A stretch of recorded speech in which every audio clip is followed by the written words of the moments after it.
Can you hear me now? First off, yeah, I'm not good with microphones because I'm used to projecting. That's the main skill set for being president of the Worcester Tea Party. On the tables in front of you, on the chairs perhaps, there are index cards. We've decided to try to streamline this. If you have a question, write it down. Wait, I'll come over, and then I will ask your question. We have some questions that have already been submitted and judged by our panel of judges. Sure. I'm going to leave you guys with the microphone, because I think I speak loudly enough. It's an operatic training. Song! I was thinking Bizet's Carmen, but for some reason it just doesn't seem appropriate. Everybody's gonna get a chance. We're gonna start off with Pam. What sort of opposition are young libertarians and Republicans facing on college campuses today? Did you ever think that if you went up to someone and said, how do you feel about free speech? And you'd either get a shake of the head or a no, or do you want to talk about free speech? Someone would actually say no. This is what we're running into now, is free speech is hate speech in the minds of many college students today, as well as the administration. Before I even went into college, I guess I was a little naive in thinking that I would go there and there would be an equal exchange of ideas and that we would bounce these thoughts off of each other and see what would stick. Instead, you're expected to have one set of ideas, and you need to keep to that set of ideas, because if you don't keep to that set of ideas, who knows what might happen. You might get expelled. I'm not even sure. My college was pretty sure that we weren't going to start a Young Americans for Liberty chapter until I assured them that we would give every single person equal time, which is true, we will, but anytime that I would mention even the word conservative, they would just cringe a little bit. And it's a very regular thing on college campuses. So I think to start with the opposition that we usually face, it is people are no longer as much for free speech as they used to be. However, it's not that they're against it, they're just not for it. They don't understand the importance of it. That's why it's important for educational organizations such as Yale and College Republicans to be able to team up on their campuses and show the importance of free speech and the kind of damage that happens when it is removed from schools, from countries. So that's really some of the opposition we're facing right now. Free speech. Not that many years ago, it was the preeminent value of the left. When did that end? I'm not really sure that it ever started. I think if you go back in history, even just the history of Massachusetts, free speech has been stifled considerably. And we have examples right here in Worcester County. Some of you may have heard of Daniel Shays and the Shays Rebellion. His free speech was stifled. He was from this area. Another prominent local person whose free speech was stifled in the 1800s was Lysander Spooner, and nobody talks about them today. So I'm not really sure we've had free speech, because there's always been some kind of a penalty for those who have their free speech and aren't accepted by the establishment of the time. So you just have to keep plugging away. You have to learn techniques about how to stand up to the people who try to stop the free speech. Just last week, I was with some people who were doing a standout, and a professional communist agitator tried to stop our free speech. Of course, we knew how to handle him. You're going to find that that's going to happen considerably more in the coming days. I think it's going to be very brutal next year if you're out campaigning for good people. You're going to need to learn some techniques of how to not let people stifle your free speech, how to not be labeled something that's total reverse of what you are. Probably everybody in this room who goes out in the next coming months and tries to use free speech for our cause, the libertarian, conservative, constitutionalist, pro-American type cause, you're probably going to be called a Nazi, a fascist, a bigot, when in fact, it's the people who are trying to stop your free speech who almost always are those things. And we've got to let them know it, and we've got to let bystanders know it, and we've got to let the general public know it, and not let them mislabel us. They develop new terms like alt-right. You shouldn't use that term at all. That's totally developed by the establishment so they can lump together some misfits with people like us and then criticize us. And one of the reasons that's been done is because over the past several years, more and more people have actually come to understand that Nazi stands for National Socialist. That isn't us, national or international. We're not socialists at all. But back in school 10, 20, 30, 40, 50, or 60 years ago, your teacher would tell you that you have the communists on the left and the Nazis on the right, and if you go to one extreme or the other, you're one group or the other. When in point of fact, the communists and Nazis are the same kind of people, just international versus national for their emphasis. So don't let the establishment and their snowflakes mislabel you. And that would be what I would say is the most important thing to do with regard to free speech in the near future. Sure.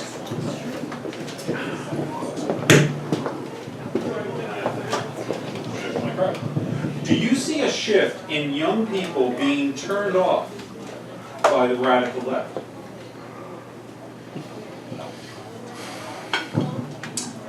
I actually do not see it being a shift of them being turned off by the radical left. I don't think that there is an exact definition or they even understand what the radical left or right is. So kind of going back to Al's point, I think now that Nazism and fascism is very mislabeled and people have misconceptions of what those words mean. So to answer your question again, no, I think that we have to go out there and make people understand what these terms actually mean, because as of right now they don't understand what the radical left really is or what it even means to be that. Thank you. Do you fear that this generation is losing its interest in politics and being more concerned with things like entertainment or fashion? Well, you know, if you asked me that question 2 years ago, I would have said, yes, they are losing their interest. But thanks to the age of Trump and the age of Twitter and the age of everyone being a YouTube star, you know, I think politics is starting to become a little more popular. You know, more people are able to voice their opinions, more people are able to be heard and not only make media, but also they can boost it on Facebook, they can pay to make themselves heard. And, you know, I think it's a rise of, you know, who you know as well as who can you reach out to. You know, people from Washington can reach out to people from Texas with their views. And you can say, wow, I didn't know there were Republicans in Washington, or I didn't know there were, you know, Republicans in northern Maine. You know, there's different ways how you can reach out to people like never before. And from what I've seen in the field of college Republicans and other groups, even these, you know, Democrats, socialists, you know, they have the ways to get out there, regardless of what side you're on. They have, you know, these new tools that they can use. And I think that, for good or bad, I think people are getting more engaged. Brad? Sure. Are rules changes at the state level in regard to getting on the ballot and signatures and financing, are these real impediments for advancing our cause? Sure, absolutely. If you're the incumbents and you control the State House, you're going to make it as hard as possible for a challenger to win. There are 160 legislative state rep seats and 40 state Senate seats, and not one Democrat incumbent lost to a Republican last cycle. You know, they've set the system up very well. And back to this thing about free speech for a second, don't ever forget that money is speech with Citizens United, and people should be allowed to donate their money to causes, whether it be pro-business, pro-life, whatever it is, without fear of repercussions. People out there will bully you. If you've been watching the news in Boston and San Francisco, you will get bullied for your beliefs. And so it's very important that that free speech and the ability to donate freely, secretively is important. Thanks. Dan, was there any time? I have to tell you that Chris is mad at you right now. Got him. Was there any time? Was there any time in 2016 that libertarians were denied access to debates? Well, as I'm sure you all know, Gary Johnson was not admitted to any of the debates. Full disclosure, I was the Northeast Director for the Johnson Weld campaign. I went down to Hofstra to protest the first debate. And it was the saddest experience that I've ever had as an American, because they had a free speech cage for everybody who was there to protest. It was in the middle of a basketball court, and it was walled off all around. And I mean, you would have thought that it really was a giant Antifa, or maybe even the Russians were coming, because there were more police officers there than there were protesters. You had to sign up to be able to speak, and so we did sign up to speak. It was me, Nicholas Sarwark, who's the chair of the Libertarian Party, and about 15 other people, and probably 150 police officers. Now, the interesting thing about it, when you talk about whether or not Gary Johnson was allowed to debate, is that the question they asked was a leading question. The question was, if the election were today, who would you vote for? The question wasn't, who would you like to see in the debate? Which is actually a lot more relevant. Now, another interesting thing about the question, being a loaded question, is that in modern times, since 1912, no major party candidate has ever polled below 40%, let alone both at the same time. So if you consider that the Democratic candidate and the Republican candidate, at the worst, are going to be polling at 80%, and the requirement for the third party candidate to get into the debate is 15%, that is essentially a mathematical impossibility. Because everybody who they ask and they say, if the election were today, who would you vote for? And they say, I don't know. That counts against Gary Johnson getting into the debate. Let alone having a fourth candidate, Jill Stein, who was getting 1% of the polling at the time.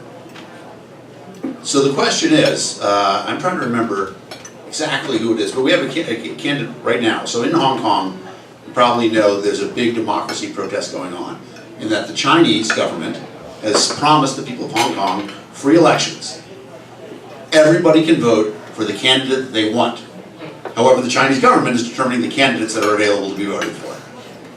That's what's happening now. Your choice of candidates is being limited. That's where you got to wake up, where we have to make a difference. Absolutely. Now, I've gone through 6 questions that have been provided. Anybody have any questions to submit? Excellent. All right. Good. And you print largely, because you know not only have I grown old in the service of my country, but I've grown blind. What are your thoughts? This is a very general question, so I think everybody should probably answer this. What are your thoughts on the Libertarian Party? Let's start with Dan. We'll work around. In 2012, I ran against Richard Tassay and John Tierney in the 6th District. I got 17,000 votes. The margin of victory was 4,000 votes. Howie Carr had me on a show. He believes that he ripped me a new one, but I thought I stood up pretty well for the idea that I represented a concept that was not being represented by the mainstream parties. The Libertarian Party has always been this, the party of principle. Now, are we spoilers? That's not what we want to be. What we want to be is pointing out to you all the issues that we have been out in front of. Legalizing cannabis, the Libertarian Party was out in front. 1996, Clinton in the White House, Republicans controlling the Congress, government decides marriage is between a man and woman only. The Libertarian Party is the only major party to complain about that. What are we out in front of right now? We're out in front of the issues of gambling, okay? It's ridiculous that you can't play poker online. It's ridiculous that DraftKings, who is one of the biggest companies in Massachusetts now, so I have a DraftKings league, we've been doing it for 3 years. Last year we had to drop out everybody who's in New York. because the AG in New York said DraftKings is gambling. There are all these restrictions upon your liberty, and the Libertarian Party represents the vanguard of liberty. Are we ever going to win an election? I hope so. But as long as we remain true to the idea that we are the party of principle, I hope that we're at least moving the needle.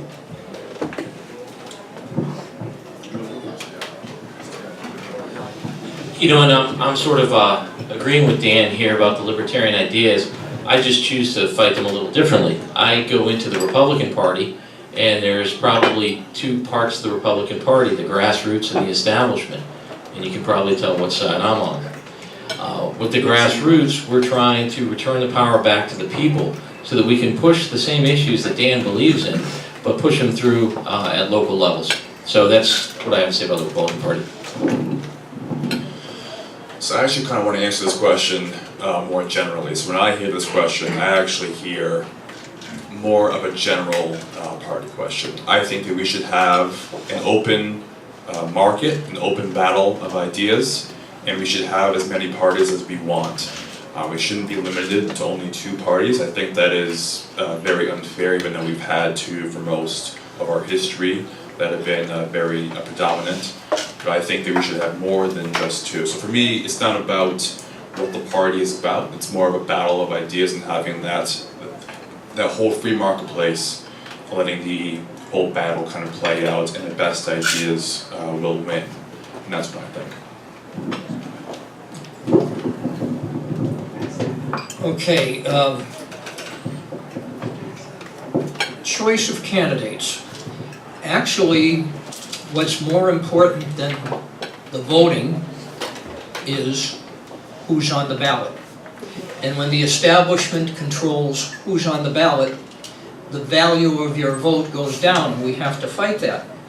And I kind of like to say frequently when I'm talking party politics with people, every party, every political party is dysfunctional.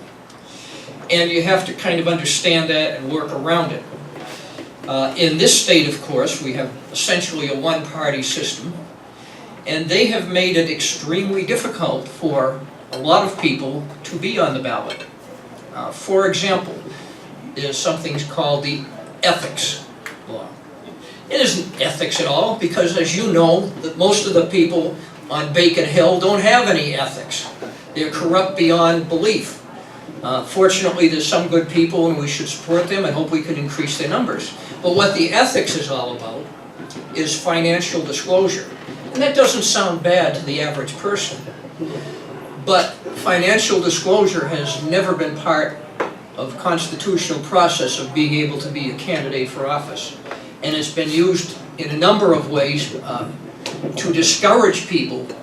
Just the amount of paperwork you have to fill out, the frequency. If you're an establishment candidate, you have a professional staff who's assigned that task, I'll get it. You don't really have to worry about that. But if you're you or me or Brad or Dan or the other candidates and past candidates in the room, they put us at a distinct disadvantage. And then there's things that are even worse. The Massachusetts state legislature is supposed to make the election laws, and they did. And there's a legislative process, it has its flaws and everything. But they found ways around that, and they have allowed political parties to add additional rules even in the middle of the process, the election cycle. It all started with the Democrats. I have first-hand experience with that. But then several years later, the Republicans played the party of stupid and followed the same kind of thing, making rules that were not legal and not allowed by law, and then the judges in the various courts let them get away with that. Those are the kind of things that discourage people from running. I know a lot of people who run for office, many of them be very good candidates, but either their finances are too complicated or too big, lucky them, or they just don't want to deal with all the garbage. They want to be out talking issues. Then, of course, we have to figure out how to do something about that. So what I recommend for this year, there's going to be a lot of talk with the Senate race, much more so in the Republican Party where there's at least 10 candidates for Senate already, And they're going to be talking about the convention, and am I going to get my 15% at the convention, which the state law doesn't say you need. And they're going to deal more with that than dealing with the real issue that we shouldn't be limiting candidates.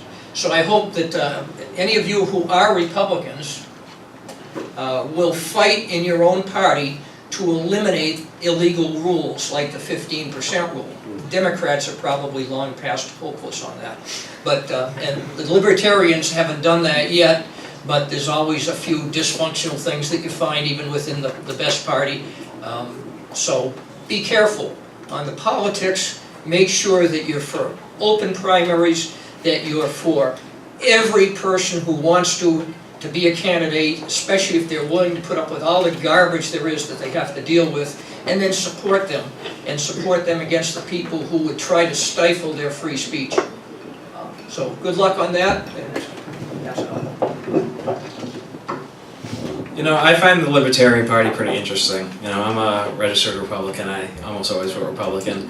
But, you know, I find the Libertarian Party as a way for some Republican candidates and even Republican elected officials to embrace Libertarian Party ideas. You know, some of them embrace, I like what the Libertarian said about this, or, you know, you have these Republicans that are pro-gay marriage, they're pro, you know, limiting government, even though no Republicans have really been successful at limiting government, but, you know, they often embrace those ideas, and I think it's a nice change of pace to hear a party like that is all in, you know, all in for those ideas, and I really do like most of the ideas of the Libertarian Party. You know, I love obviously I love low taxes, ideally no taxes, but, you know, I find it a very interesting, you know, change of pace, and I think if I was to run for office, I would lean more, I'd be a Republican, but I think I would, like Brad, I would lean Libertarian as a Republican. The Libertarian Party. Well, I can't say that I agree with the way that the party handles itself always. I will say that the principles that the Libertarian Party brings forth are almost 95 to 100% in agreement with what I believe. I almost feel that sometimes with the way that candidates will sometimes start Libertarian and move on to become Republicans and run with these Libertarian ideas within the establishment, the Libertarian Party is almost the Q+A team for the Republican Party sometimes. And many times it kind of is the place where people start to take those liberty ideas from, and it's a place that always embraces you know, principle first. And for that reason, I would say that I'm very fond of what the Libertarian Party brings forth, and I do hope to see them actually make it to a debate stage in the next presidential election. I just wanted to point out one other thing. If we have our constitutions, it begins with "we the people," if you remember. Okay, this system is run by political parties, whether it's Republicans, Democrats, Libertarians, mostly Republicans and Democrats. And if you're an independent, you have no voice within that party system. You have no voice when they manipulate the rules against grassroots candidates. So I just want to say, if you have the opportunity, please register as a Republican, as a Democrat, as a Libertarian, and then get involved. If you don't get involved in the party process, you're going to be sitting there on election day in November saying, I don't like any of the candidates on the ballot. So I just wanted to point that out. I gotta follow that up. So, political director for the Libertarian Party, I really need you to register Libertarian. We have to get 41,000 registered Libertarians in order to retain our major party status or get 3% in the next election. But I'm here to tell you that actually I think the parties are the worst thing that's happening to our country right now. And if I could encourage you, vote for whoever you want. Give money to all the candidates you want. Become unenrolled. Okay? That's the best way to make them notice that they are really not getting it right. Think about what's happened, right? 2013, who's in favor of removing the filibuster? Right? At that point in time, it's the Democrats because they got to get their judges through because Obama's in charge. 2017, who's in favor of removing the filibuster? It's the Republicans because they want to get their Supreme Court justice through. 2013, who's in favor of attacking Syria? It's the Democrats, it's the Obama administration. 2017, who's in favor of attacking Syria? It's the Trump administration. The professional politicians, the parties, have become corporations that sell elections. And that's all they care about. They don't care about you or me, they care about raising money and the party masters getting paid. Is this one of the reasons why you always hear people saying, oh, if you're not sure, just put down as unenrolled? Is that kind of, excuse the way I'm phrasing this, is that part of the plan to kind of disenfranchise as many people as possible so that you aren't involved, like Brad said, about either do it, either Democrat, Republican, Libertarian, Green Party, just check something, but don't check the unenrolled thing because really you essentially disenfranchise yourself? Because the party masters want you to believe that if you don't support a party, your vote doesn't count. But here's the real truth. Every vote is counted, okay? Every vote for Gary Johnson, and Gary Johnson didn't win anything.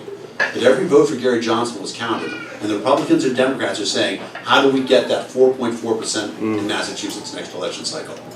Yeah, I just want to point out, as a Republican, that doesn't mean I have to vote for Republican candidates in the general election. I can vote for Gary Johnson, even if I'm a registered Republican. Just the way that I see the world is that either the Republicans or the Democrats seem to have control of the axis of power down in D.C., and the independents don't ever get a shot to say, let's stop these wars, let's audit the Fed. But I think if you have enough people join one of the parties, or even the Libertarian Party, they'll eventually work their way up, get elected, and be able to push that through, and hopefully break that corporate control. But that's just how I feel about it. All right, very short, sweet question. We'll start with you. What issue do you feel most passionately about?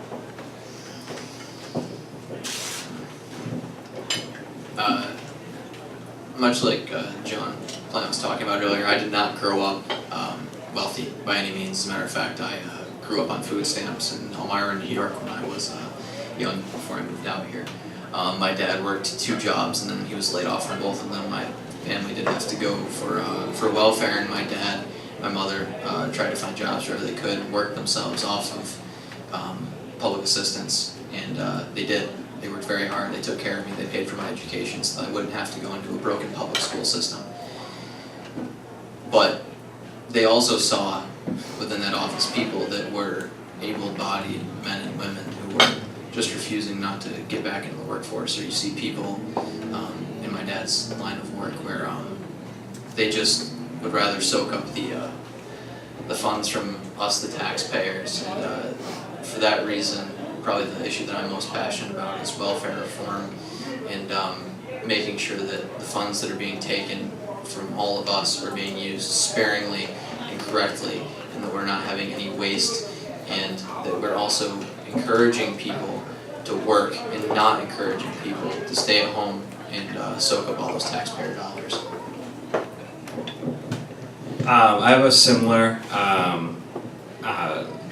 idea that he has. My most passionate issue is probably pro-business solutions. You know, I support lowering taxes and making the field more popular to be able to start up your own business. The town I live in, West Bridgewater, the taxes they're crazy for new businesses. They're fine if you live there, but if you start up a business there, it's really difficult, especially the first 2 years. Most businesses that are brand new in my particular town, if it's a new business that's not a chain like a Dunkin' Donuts, if it's like a little boutique, or if it's a little bakery, odds are they're not going to last a year. And if they pass that 1 year mark, well, the next year or two they will probably fizzle out just because taxes are so high.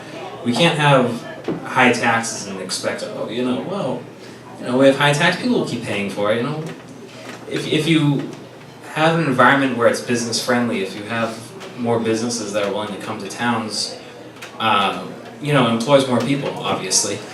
That's why GE left Connecticut. They couldn't deal with the high taxes and the crazy government regulations, so they moved to Massachusetts of all places. that goes to show you that, as crazy as Massachusetts is when it comes to their laws and their taxes and everything, Connecticut was just a league of its own.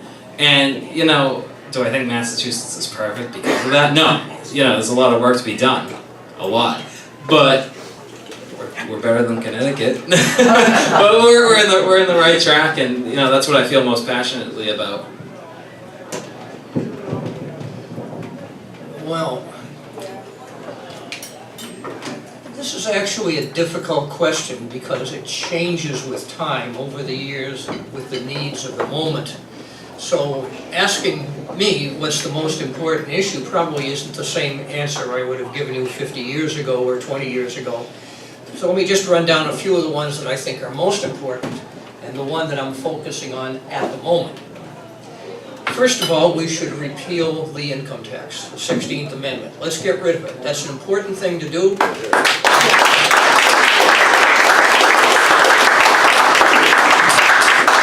I've been working on that for years, decades. Obviously, I haven't succeeded yet. This is the year. The second thing that we absolutely need to do is we need to get the United States out of the United Nations and the United Nations out of the United States. Yes. I've been working on that for decades too, and the funny thing is, 30, 40 years ago when I give a speech on the UN, 10 people would be there, 2 people would be moderately interested, the other people would either fall asleep or not know what I was talking about. I said, who cares, it's just a debating society. Today if I speak at a Second Amendment rally or other group, a single issue group, multiple issue group, and immediately 30% of the audience gets all excited about it. So we've made some progress. Can we bring that up over 50% maybe in the next few years and get that monstrosity out of our country and stop funding it and all the terrorism and bad things that it does? Let's try on that. There's another one that us libertarians are very passionate about. I like to call it mandatory public service. Now, mandatory public service is a broader name for such things as military draft. Are you as annoyed as I am when you hear these advertisements on the radio? Oh, you're turning 18, sign up for selective service. You can get your job, you won't be failed to be hired because you didn't sign up. It's the law. And of course, they're shoving that down kids' throats with our tax money paying for those ads. We shouldn't have selective service. We shouldn't have a military draft. I've known a lot of generals over the years, including some pretty famous ones. And with one exception, they were all opposed to a military draft. But then you get the people, the peaceniks and the others, the people who think that they should be opposing war because it's bad, and then their answer is bigger government to oppose war, when it's governments that create wars. And if you're really anti-war, you should be for limited government, not unlimited government. They say, oh no, we shouldn't have a military draft, but everybody, when they reach 18 or 20 or something, should have to do 2 years of public service. I won't say that word because it's not polite, except maybe in court. But nonsense. You shouldn't have mandatory public service. That's slavery, telling you where you must go, what you must do.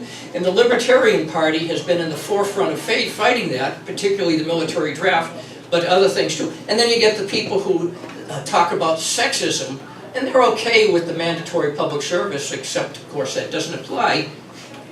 The military part doesn't apply to women, and then they claim to be equal opportunity people. Nonsense. Which leads to what I'm focusing on